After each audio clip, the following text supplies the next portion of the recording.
Bom, o primeiro aspecto que eu percebo é o seguinte: as pessoas estão vivendo tempos de angústia. Até dá para entender, porque na verdade os critérios que eles usam para entender que a pessoa é feliz é o fato dela ter tudo. Porque tem uma lacuna que não é preenchida com dinheiro, não é preenchida com entretenimento. Existe essa lacuna em todo mundo, que é espiritual. Que aquela centelha divina, né, que está dentro do coração das pessoas. Olá, amados irmãos e irmãs. Nesse vídeo vamos ver o pastor Lamartine explicando a diferença entre um cristão verdadeiro e um cristão que não é verdadeiro. Assistam e deixem a opinião de vocês nos comentários. Aproveita e se inscreve no canal para nos ajudar a levar a palavra de Deus para mais pessoas. Vamos pro vídeo. Vai abordar então. Bom, o primeiro aspecto que eu percebo é o seguinte: as pessoas estão vivendo tempos de angústia. O que eu percebo que a Europa, por exemplo, que era um continente absolutamente laico, pacífico, onde as pessoas prosperavam. Laico significa religioso. Não tinha uma visão religiosa. Que eram... não ligavam para uma religião, não, uma fé. Você falava de Deus, as pessoas olhavam para você e falavam: o quê? Tá falando do quê? Como se fosse uma maior absurdo. Tirando alguns países, né? Como Portugal, talvez, que é bastante católico. Mesmo Portugal, Espanha, Itália, por exemplo, eu tenho uma grande amiga na Itália, em Milão, e eu perguntei: qual é a grande luta de vocês aqui? Ela fala: a nossa luta aqui é contra o ateísmo. Sério? É. Porque a Itália é um país historicamente ao centro, né? O Vaticano está lá, né? Mas o jovem não pensa mais em Deus. Mas agora está começando a ter um movimento em que os jovens não acreditam mais nesse discurso humanista. Então, os jovens estão invadindo as ruas. Tem uma descrença com políticos, com autoridades, né? Total. E eles estão se entregando à fé. Um avivamento. Um grande avivamento em todas as nações, na Inglaterra, na Itália, aqui, né? Na França, no Brasil. Mas o Brasil é um país muito espiritualizado. Por quê? Porque eu percebi na própria Itália. Eu fui para Sicília é muito pobre. Muito pobre. Lá o povo busca Deus. É incrível. Eu achei muito gozado que eu perguntei para as pessoas. A Sicília é um estado independente. Eu falei: mas o que significa isso? Isso significa que a Sicília não tem que pagar impostos para a Itália. Ela recebe ajuda da Itália, mas ela não paga imposto para a Itália. Eu falei: mas e a máfia? A máfia continua mandando. Eu falei: como assim? Essas coisas você vê nos filmes, se não pagar, eles entram e quebram tudo. Existe ainda. Existe. Eu falei: mas como é que eles sobrevivem? Eles têm que escolher se vão pagar a máfia ou vão pagar imposto. Eles pagam a máfia. Cara. Não paga imposto? Não. E a Itália deixa. Mas o povo lá busca Deus. Tem muito mais sede da espiritualidade do que na Itália continente, sobretudo no norte, que é muito mais rico. Você acha que tem uma relação entre sucesso econômico? Um país, quanto mais rico é, menos ele busca Deus, ele fica mais... É uma relação direta. Direta. Você países nórdicos, né? Países nórdicos, países que têm riqueza, países onde as pessoas não têm necessidades físicas, né? A previdência é boa, você fica doente, você vai no hospital, você é tratado de graça. São países também que tem muita... Você falar isso sem dar problema no YouTube aqui, mas pessoas acabam tirando a vida, né? Muito, né? Tem tudo, tem educação, saúde, dinheiro e mesmo assim são infelizes, né? E você vê que no índice lá de felicidade eles estão lá em cima. Só que ao mesmo tempo no índice de suicídio eles também estão lá em cima. Não dá pra entender, né? Então, até dá pra entender, porque na verdade os critérios que eles usam para entender que a pessoa é feliz é o fato dela ter tudo. Porque tem uma lacuna que não é preenchida com dinheiro, não é preenchida com entretenimento. Existe essa lacuna em todo mundo, que é espiritual. Que aquela centelha divina, né, que está dentro do coração das pessoas, que se elas não tiverem uma relação com Deus, simplesmente elas não são plenamente felizes. Agora, o que eu penso em relação ao futuro da humanidade? Eu penso que hoje nós estamos... O que você está falando é um contexto atual. Um contexto atual. E agora a gente vai falar do que tá para vir, o que pode ser. Não, eu queria ainda falar da questão individual. Individual, não como... Quando você enfrenta uma dificuldade, se você é alguém forte espiritualmente, você passa por ela. A diferença de um cristão que conhece a Deus, que tem fé, que tem convicção de que Deus é com ele passa pela tribulação... Sai mais forte. Sai mais forte. Mas se o indivíduo é fraco, ele morre. Ele não subsiste, ele tira a vida, ele desiste, ele vai para a bebida, vai para as drogas. E o que eu vejo, Vilela, é que o mundo está debaixo de uma grande luta espiritual. Nós vamos falar isso mais especificamente para cima, mais para frente.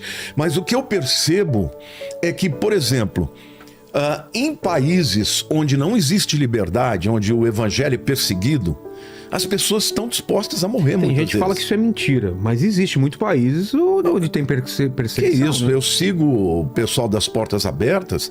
Recentemente foram mortos 200 cristãos. Onde? Na Nigéria. Porque lá eles estão perseguindo. Recentemente eu recebi notícias de um pastor que foi morto com a sua família inteira no Irã. Por causa da sua fé. Só por causa da fé. Só por causa da fé.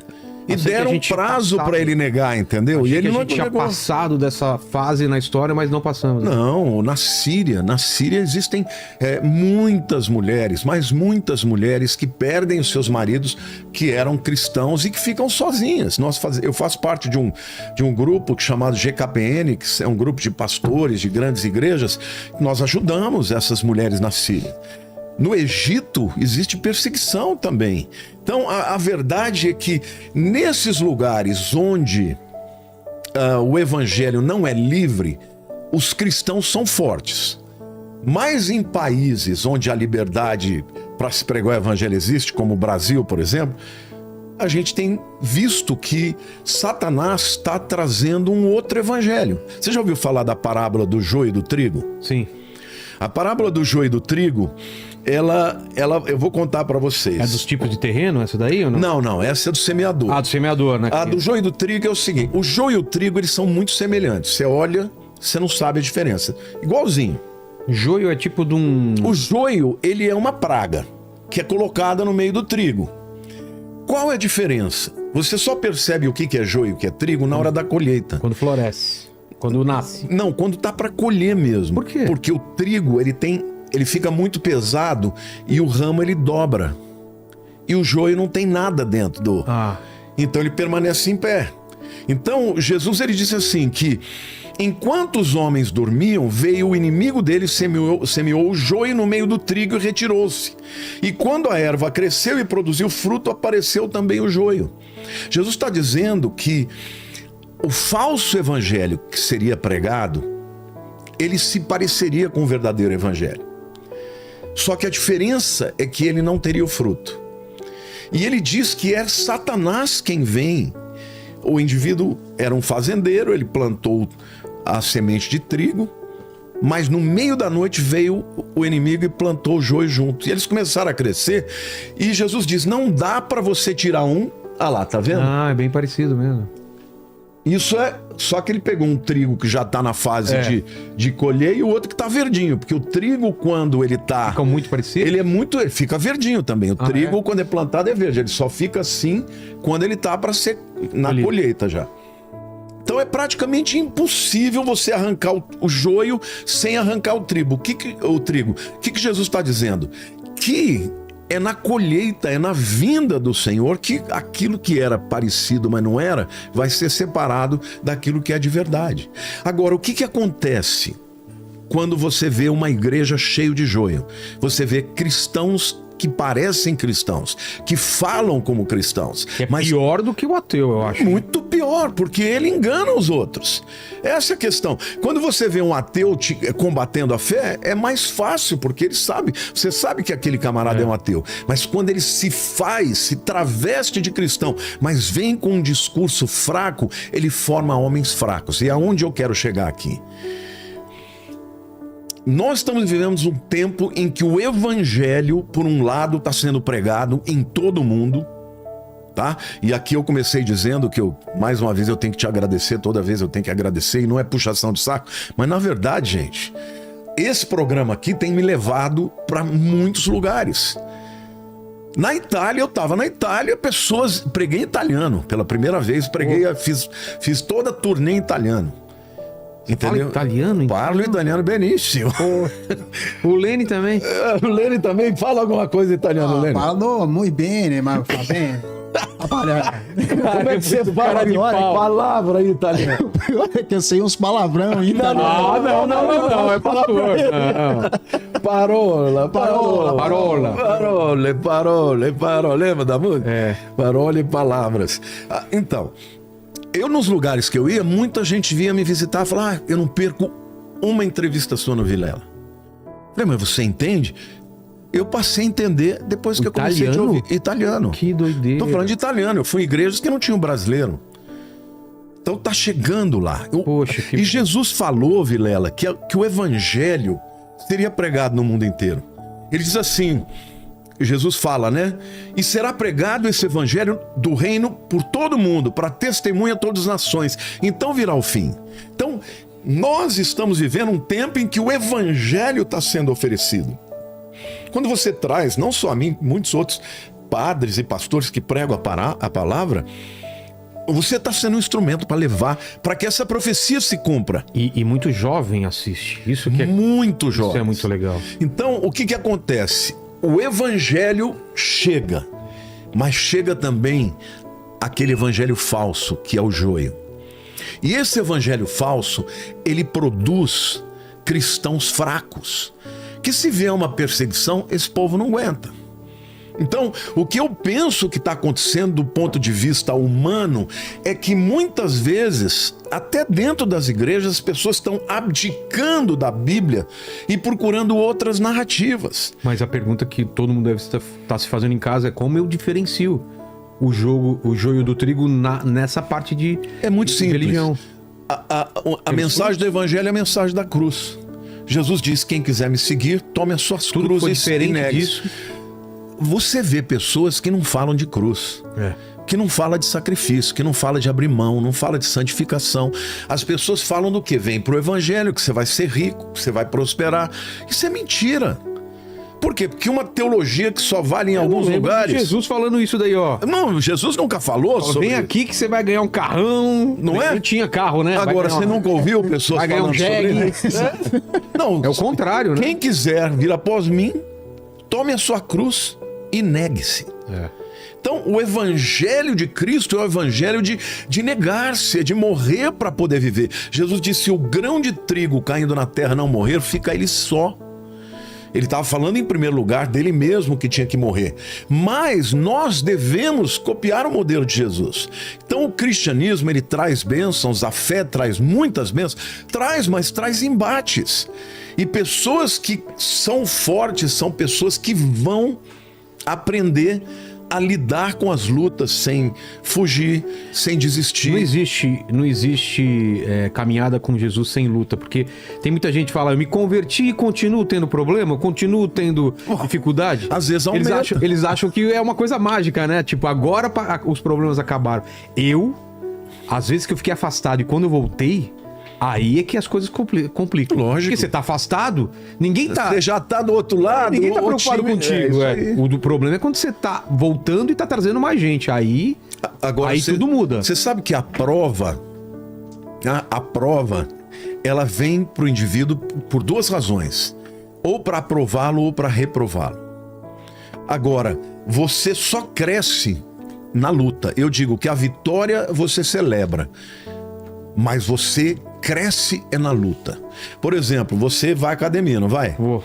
O que acontece quando você puxa ferro? Aí, o músculo cresce. Por que ele cresce? Por causa da resistência, porque você está forçando ele. Você rasga. Produz microfraturas e quando ela se reconstrói, ela fica mais forte. Isso. É assim na vida espiritual também. Não existe outra maneira de você crescer que não seja através de lutas. E tem até aquele ditado, né, que tempos difíceis produzem homens fortes. Homens fortes geram tempos fáceis. Tempos fáceis geram pessoas homens fracos. É isso. A verdade é que eu creio que Deus está espalhando no mundo a sua palavra e dando oportunidade para que as pessoas encontrem uma resposta e uma motivação e uma garra para poder lutar. Só que alguns não querem esse evangelho, eles querem o evangelho do sucesso. E esse evangelho do sucesso, que é só sucesso, vem para cá que você vai ser abençoado, dá esse dinheiro aqui que você vai ficar mais rico. Cara, não é assim. Vem pro evangelho e morra para si mesmo. É isso que Jesus fala, só que ele diz que quando você morre, você ressuscita também. Ressuscita melhor, uma pessoa, sabe, com mais paz no coração, com mais garra, com mais fé, com mais capacidade para enfrentar as dificuldades. Esses cristãos que estão morrendo por causa da perseguição, são homens e mulheres, a Bíblia diz, dos quais o mundo não era digno. Porque para eles a fé significava morrer. E isso existe ainda hoje. Agora, virão tempos em que eu penso que o arrebatamento virá primeiro, mas, de qualquer forma, nós sabemos que na grande tribulação pessoas se converterão e vão ter que enfrentar o anticristo. E aí, meus amados irmãos e irmãs, gostaram do vídeo? Diz aí nos comentários a opinião de vocês. Eu desejo que Deus abençoe a vida de cada um de vocês e a família de todos vocês também. Deus te abençoe e até o próximo vídeo.